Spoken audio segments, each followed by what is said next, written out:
오늘 본문인 마가복음 10장 17절에서 31절 단락은 세 부분으로 나눌 수 있습니다. 영원한 생명을 얻으려면 무엇을 해야 하는지 정답을 듣고자 찾아온 부자 청년의 질문과 예수님의 대답이 첫 부분입니다. 이어서 주님께서 그 젊은이가 부자인 것을 알고 물질관에 대해 교훈하시는 부분이 두 번째 부분입니다. 세 번째 보상에 대한 교훈으로 구성되어 있습니다. 이 본문은 예수님께서 세 차례에 걸쳐 십자가 순환 예고를 하셨는데요. 마지막 세 번째 순환 예고 사이에 위치하고 있습니다. 그래서 주님을 따른다는 삶이란 어떤 삶이냐 하는 것을 말해줍니다. 천국에 들어갈 조건이 무엇인가? 예수님께서 걸어가신 십자가의 길이란 어떤 것인지, 자기를 부인하는 것이 무엇인지 잘 보여주고 있다고 하겠습니다. 특히 공동체 내의 가진 자들, 부자들에 대한 교훈이라고 하겠습니다. 세상에서는 무시당하는 어린아이들, 요즘은 아동학대 등 어린아이들에 대한 이 보호법이 잘 제정되어 있지만 적어도 예수님 당시 그 어린아이들은 특히나 무시당하던 집단이었습니다. 바로 세상에서 무시당하는 이들의 대표성을 가지고 있던 이 어린아이들에게는 허락된 하나님의 나라가 세상이 부러워하고 존대하는 부자 청년에게는 들어가기가 낙타가 바늘기로 들어가는 것보다 더 어려울 수 있다는 말씀을 우리가 어떻게 받아들여야 할까요? 바벨론 탈무드에는 절대 불가능한 일을 묘사할 때 코끼리가 이 바늘기로 들어가는 것이라고 표현했다고 합니다. 이 팔레스타인 지역에서 제일 큰 짐승인 낙타와 가장 작은 바늘기를 대비시켜 표현했던 것 같습니다. 이 말은 부자가 하나님 나라에 들어가는 일이 그만큼 어렵다는 것을 설명하는 구절일 겁니다. 하나님 나라에 들어가려면 자기 포기와 희생, 자기 부인이 따라야 함을 강하게 어필하고 있는 것이죠. 예수님을 따르려면 주님의 말씀처럼 자기를 부인하고 자기에게 주어진 십자가, 즉 사명을 지고 가야 한다는 겁니다. 예수님을 찾아온 젊은 부자는 타고난 금수저인지 요즘으로 비유하면 IT나 바이오벤처 관련 창업주로 코스닥에 상장한 전도 유망한 사람인지 정확히는 알 수 없지만 그 시대상을 반영하는 인물임에는 틀림없습니다. 그 젊은 부자는 하나님 나라를 인간의 어떤 성취와 업적을 통해 얻는 줄로 생각했습니다. 이것은 우리가 살아가는 오늘날에도 동일합니다. 정치권의 한 당에서는 30대의 젊은이가 당대표로 선출되었죠. 그는 목동에서 자라 하버드를 졸업한 전도 유망한 정치인입니다. 대한민국 평균에 비해 아주 뛰어난 능력을 가지고 있는 것은 사실입니다. 그랬을까요? 그는 능력주의, 업적주의를 근거로 대한민국 사회를 재편하려는 발언을 서슴지 않고 했습니다. 또한 주류 언론들이 여론을 바꾸고 싶어서였을까요? 언론의 소임을 저버린 행위로 인해 이대남들이 그렇게 열광했는지도 모르겠습니다. 그 자리에 가기까지 본인이 노력한 부분이 크겠죠. 그래도 목동에서 고액의 돈을 주고 공부할 수 있었던 것 자체가 출발선이 다른 불공정일 수 있다는 사실입니다. 그러므로 우리 사회에서 그 누구 하나 자유로운 사람이 없고 서로 연결되어 있지 않은 사람은 없다는 점을 우리는 기억해야 합니다. 오늘날에도 찾아볼 수 있는 이런 돈 많고 당시 사회적으로도 유력한 젊은이가 예수님을 찾아와 이쯤 되면 하나님의 나라에 들어갈 수 있는 조건이 되지 않습니까? 하고 예수님께 자랑이라도 하듯 질문하고 있습니다. 인간의 성취나 업적을 통한 구원은 예수님의 사상과는 반대되는 것입니다. 우리가 잘 알고 있는 것처럼 성경에서는 구원이란, 영생이란 이렇게 주어지는 것이 아닙니다. 무조건 주시는 하나님의 은혜요, 하나님의 선물입니다. 하나님의 나라는 조건부로 얻거나 주어지는 것이 아닙니다. 주님께서 한량없는 사랑으로 주신 것을 아멘으로, 은혜로 받는 것입니다. 부자 청년은 주님을 가리켜 또한 선한 선생님이라고 부릅니다. 그가 볼 때 주님으로부터 평범한 사람들과 다른 뭔가를 발견했던 모양입니다. 그리고 그 청년이 어려서부터 율법을 철저하게 지킨 것으로 봐서 자신 스스로 선한 사람이라고 자부하고 있었던 것 같습니다. 그래서 또 다른 선한 존재에게 어떤 선한 것으로 영생을 얻을 수 있는지 묻고 있는 것입니다. 바로 선행을 통한 구원을 묻고 있다는 말입니다. 그래서 주님을 향하여 그는 선한 선생님이라고 불렀던 것이죠. 그런데 주님의 대답이 우리의 주의를 끕니다. 어찌하여 너는 나를 선하다고 하느냐? 하나님 한 분밖에는 선한 분이 없다고 말씀하셨습니다. 이것은 예수님 자신이 선하지 않다는 말이 아닙니다. 당시 유대교나 구약에서 오직 하나님만이 선하다고 기록하고 생각했기 때문입니다. 그래서 피조물 중 그 누구도 자신을 선하다고 할 수 없음을 강조하시면서 오직 하나님에 대한 이 올바른 존경을 하도록 이렇게 말씀하셨던 것 같습니다. 욥기에 보면 욥과 친구들과의 대화에서 중요하게 등장하는 주제가 무죄함, 즉 선함에 대한 것입니다. 욥이 엄청난 재난을 당하였다는 소식을 듣고 가장 친한 벗들이 찾아왔습니다. 그들은 한동안 말없이 정수리부터 이 발바닥까지 악한 종기가 나서 땅바닥에 앉아 자신의 몸을 긁고 있는 욥의 곁을 지켰습니다. 고통 중에 있는 친구의 곁을 밤낮 7일 동안 땅바닥에 함께 앉아 지키고 있었습니다. 정말 좋은 친구들 아닙니까? 하지만 그들이 입을 열자 욥과 친구들 사이에서는 논쟁이 벌어졌습니다. 이 재난은 당시 시대 정신을 담고 있던 담론인 인과응보라는 것이죠. 이에 욥의 입장에서는 억울하죠. 그래서 자신의 이 의로움과 선함을 항변합니다. 내가 당한 고난은 이유 없는 것이다. 아니, 더 정확히 말하면 하나님 때문이라는 것이죠. 오늘 본문인 욥기 23장은 욥의 친구 엘리바스의 세 번째 질문에 대한 욥의 답변입니다. 먼저 엘리바스는 세 번째 질문에서도 인과응보를 강조합니다. 엘리바스는 말하기를 네 말처럼 진짜 네가 올바르다면 전능하신 주님께서 이렇게 책망하시겠느냐? 네가 진짜 하나님을 경외했다면 이렇게 심판하시겠느냐? 오히려 내 죄가 많고 내 죄악이 끝이 없으니 이렇게 된 것이 아니냐? 그러니 너도 깨끗하게 되면 주님께서 너를 구해 주실 것이다 라는 겁니다.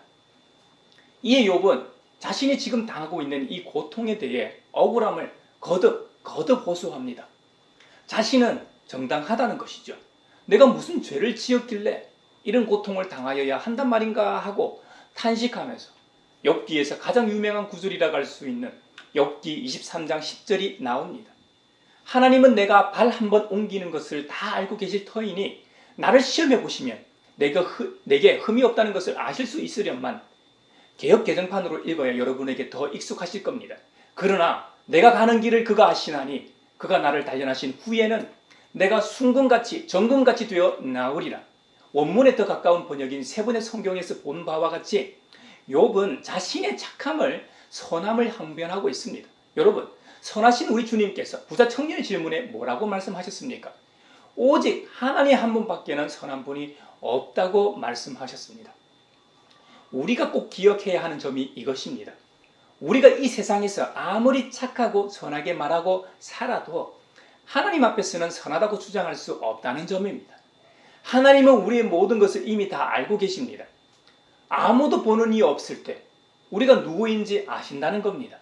나 혼자 있을 때 우리 자신이 무슨 생각을 하며 무엇을 했는지 다 알고 계시기 때문입니다. 심지어 지금 이 순간 무슨 생각을 하고 있는지, 앞으로 무슨 생각을 하고 말을 하고 행동할지도 다 알고 계신 전지하신 분이시기 때문입니다. 지금 그 하나님을 경배하는 자리인 예배 시간에 우리 각자가 무슨 생각을 하고 있는지 우리의 마음과 생각을 꿰뚫어 보신다는 겁니다. 히브리서 4장 12절 이하에서는 이렇게 증언합니다. 하나님의 말씀은 살아있고 힘이 있어서 어떤 양날 칼보다도 더 날카롭습니다. 그래서 사람의 속을 꿰뚫어 혼과 영을 갈라내고 관절과 골수를 갈라놓기까지 하며 마음에 품은 생각과 의도를 밝혀냅니다. 하나님 앞에는 아무 피조물도 숨겨진 것이 없고 모든 것이 그 눈앞에서 벌숭이로 드러나 있습니다. 우리는 그의 앞에 모든 것을 드러내 놓아야 합니다 하고 경고하고 있습니다. 이 말씀에 비추어 볼 때 우리 각자는 하나님 앞에 항상 겸허해야 합니다. 정직해야 합니다. 그분 앞에서는 어둠도 숨길 수 없습니다. 낱낱이 다 드러나게 되어 있습니다. 그렇기 때문에 시대 정신에 입각한 인과응보에 의하여 욥을 책망했던 세 친구나 자신이 선하고 의롭다고 항변했던 욥도 이 말씀 앞에 두려워해야 하는 것이죠. 한마디로 우리 모두는 전능하신 하나님 앞에 모두가 다 죄인이라는 말입니다. 우리 모두가 죄인이라면 우리에게 희망이 없어 보입니다. 하지만 우리에게는 히든 카드가 있다고 성경은 말합니다. 히브리서 4장 14절 이하에 이렇게 증언합니다. 그러나 우리에게는 한번 말씀 볼까요? 그러나 우리에게는 하늘에 올라가신 위대한 대제사장이신 하나님의 아들 예수가 계십니다. 그러므로 우리의 신앙 고백을 굳게 지킵시다. 우리의 대제사장은 우리의 연약함을 동정하지 못하시는 분이 아닙니다. 그는 모든 점에서 우리와 마찬가지로 시험을 받으셨지만 죄는 없으십니다. 그러므로 우리는 담대하게 은혜의 보좌로 나아갑시다. 그리하여 우리가 자비를 받고 은혜를 입어서 제때에 주시는 도움을 받도록 합시다. 할렐루야! 세상 풍조에 현혹되어 있던 욥의 친구들과 하나님에 대하여 무지했던 욥을 능히 용납할 수 있는 것은 하나님의 한량없으신 은혜와 긍휼하심 때문입니다. 욥기의 마지막을 보면 하나님께서 현현하시어 욥에게 말씀하십니다. 하나님께서는 온 천지 만물, 우주를 내가 만들었다. 내가 아니면 그 어떤 것도 존재하지 않음을 설명하신 후 네가 누구이기에 무지하고 헛된 말로 내 지혜를 의심하느냐. 전능하신 하나님께서는 심지어 욥이 하나님과 다투고 하나님을 꾸짖는다고까지 말씀하셨습니다. 그리고 입이 있으면 나에게 대답해 보아라고 하십니다. 그때 욥은 손으로 입을 막고 이미 너무 많은 말을 했다고 더 할 말이 없다고 대답합니다. 전능하신 하나님께서 욥에게 하나님의 창조 솜씨를 더 설명하신 후 욥이 신앙 고백을 합니다. 주님과 주님의 뜻을 잘 알지도 못하면서 감히 이러쿵저러쿵 했다고 실토하며 주님께 말씀을 올립니다. 주님께서는 못하시는 일이 없으시다는 것을 이제 저는 알았습니다. 주님의 계획은 어김없이 이루어진다는 것도 저는 깨달았습니다. 우리가 믿음의 조상 중에서도 의롭다고 말하는 욥조차도 욥 스스로 하나님을 안 게 아닙니다. 하나님에 대한 존재 이해는 신이신 하나님의 도움으로 깨닫게 된 것입니다. 그러니 우리 자신이 스스로 어떻게 구원을 영생을 쟁취할 수 있겠습니까? 우리 실력이나 업적이나 성취로 하나님 나라에 가는 것이 아닙니다. 오직 주님의 은혜로 가능한 일들입니다. 히브리서에 의하면 우리가 이러한 은혜를 입은 것은 하나님의 아들 예수 그리스도를 말미암음이라고 말씀합니다. 히브리서는 주후 1세기 초대교회에 가해진 온갖 고난과 시험, 박해 그리고 배교의 유혹 속에서 살고 있던 초대교회 성도들에게 권면하는 목회적 서신입니다. 히브리서는 전체를 통해 하나님의 아들 예수 그리스도께서 우리의 영원한 구원자와 삶의 모델이 되심을 강조하고 있습니다.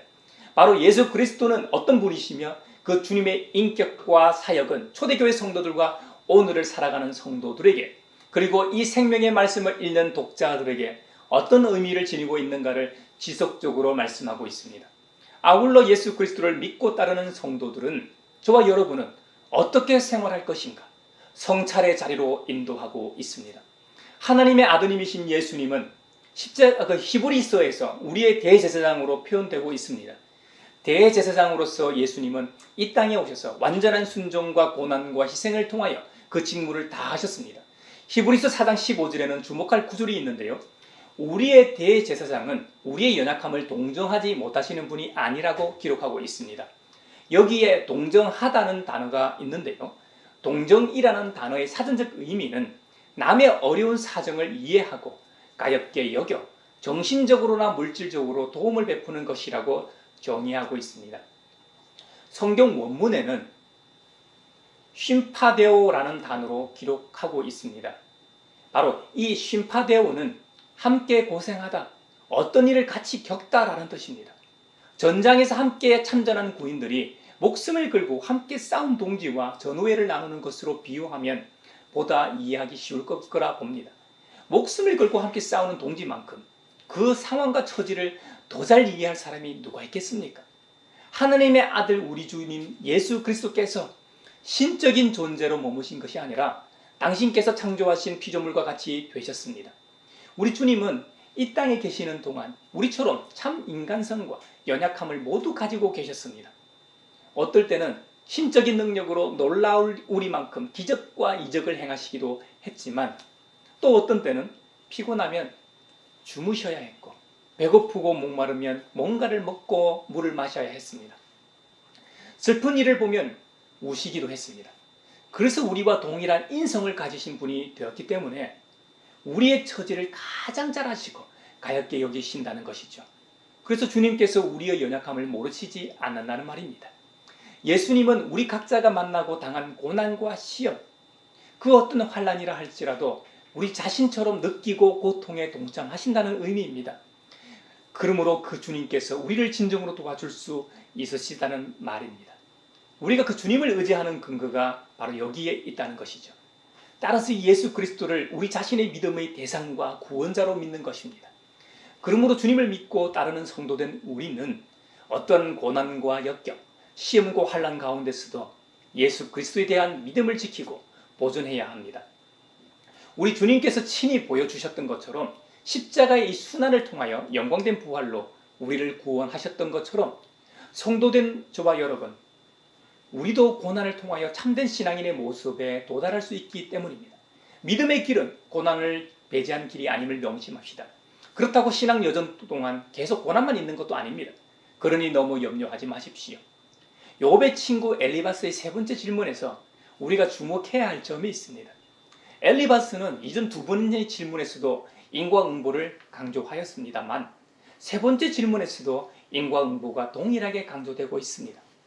여기에다 구체적으로 욥의 제목들을 고발하고 있다는 점이 특별한 점입니다. 그 죄목에는 친족의 재산을 압류하고 옷을 빼앗아 헐벗게 했다는 고발입니다. 이뿐이 아닙니다. 목마른 사람에게 마실 물 한 모금도 주지 않고 배고픈 사람에게 먹을 것도 주지 않았다는 겁니다. 또 요즘 대권주자들 간에 한창 이슈거리가 되고 있는 것처럼 권세를 이용하여 땅을 차지하고 지위를 이용하여 이 땅에서 거들먹거리면서 살았다는 겁니다. 그리고 과부들을 빈손으로 돌려보내고 고아들을 혹사하고 학대했다고 엘리바스가 고발합니다. 엘리바스의 고발에 대하여 욥이 반박합니다. 욥은 예전에 고아와 과부를 어떻게 도왔는지 증언하고 있습니다. 욥의 마지막 발언이 욥기 29장 12절 이하에 보면 이렇습니다. 내게 도움을 청한 가난한 사람들을 내가 어떻게 구해주었는지, 의지할 데가 없는 고아를 내가 어떻게 잘 보살펴 주었는지를 자랑하고 다녔다. 비참하게 죽어가는 사람들도 내가 베푼 자선을 기억하고 나를 축복해 주었다. 과부들의 마음도 즐겁게 해 주었다. 나는 앞을 못 보는 이에게는 눈이 되어주고 발을 저는 이에게는 발이 되어 주었다. 궁핍한 사람들에게는 아버지가 되어주고 알지도 못하는 사람들의 하소연도 살펴보고서 처리해 주었다고 항변하고 있습니다.